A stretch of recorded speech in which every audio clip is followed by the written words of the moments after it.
captions. All right. I learned English just reading captions. So think about languages. Right? Mm-hmm. Right. And another really good point, Irene, is the United States, we convinced the world that English is the language of business.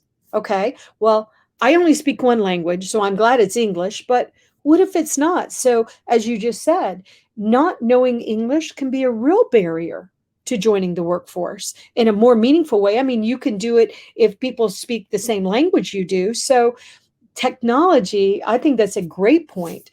Captions helped you learn to speak English.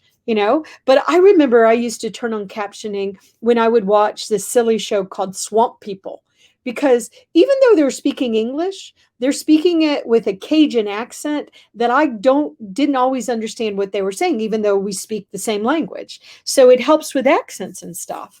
And it just reduces some of the barriers. There's so many positive things that captioning and speech to text to speech, all of those things that were created for people with disabilities so that we could be included. And when I say we, I identify as a person with disabilities. I have ADHD, as do about 65% of entrepreneurs in the world. So I'm neurodiverse and a protected class. I am a mother of a daughter with Down syndrome that's 34 years old, and she's a very complicated woman, multifaceted.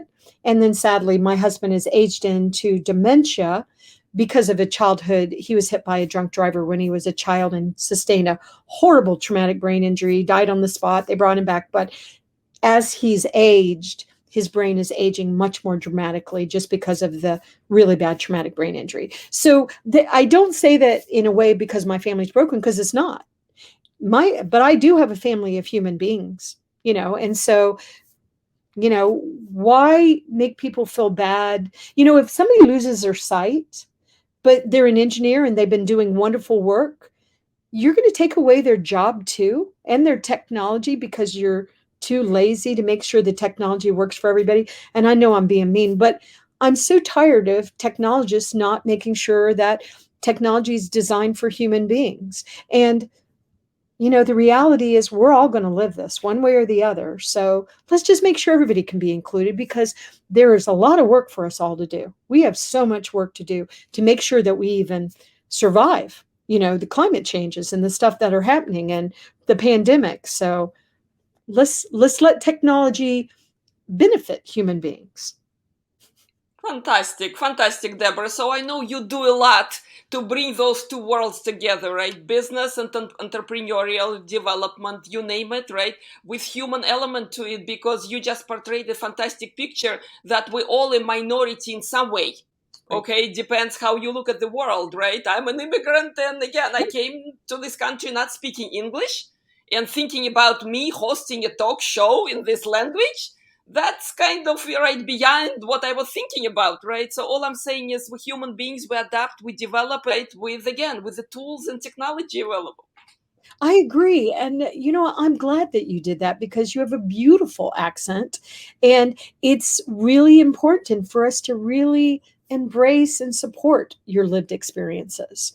We're supposed to have obstacles in our lives, we're supposed to have challenges, but let's not make challenges that don't need to be there. We're going to have problems. We're going to have pandemics that happen. We're going to fuss and fight with each other. But let's make sure everybody can be included, because people want to contribute, and society needs us all to contribute. Society needs it.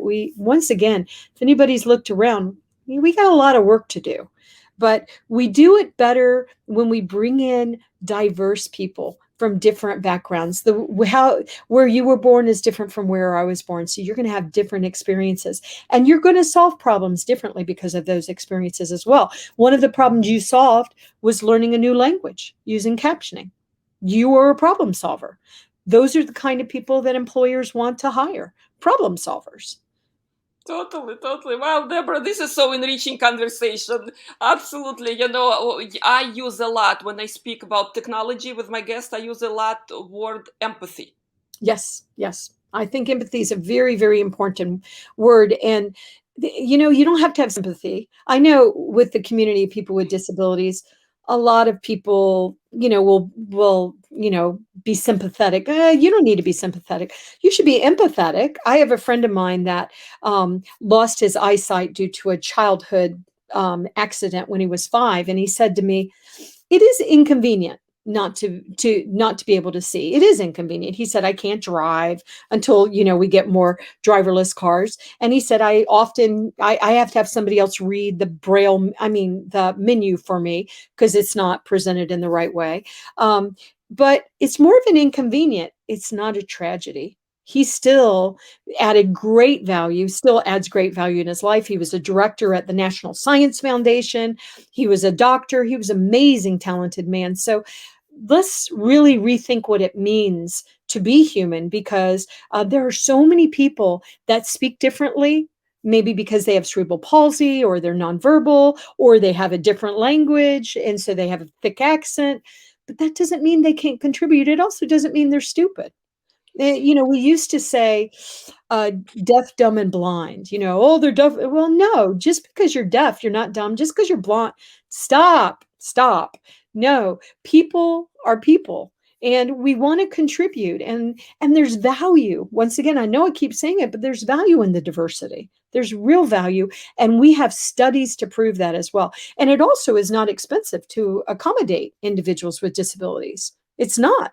So, and how do you accommodate them? Well, why don't you ask them? You want to hire somebody that's deaf.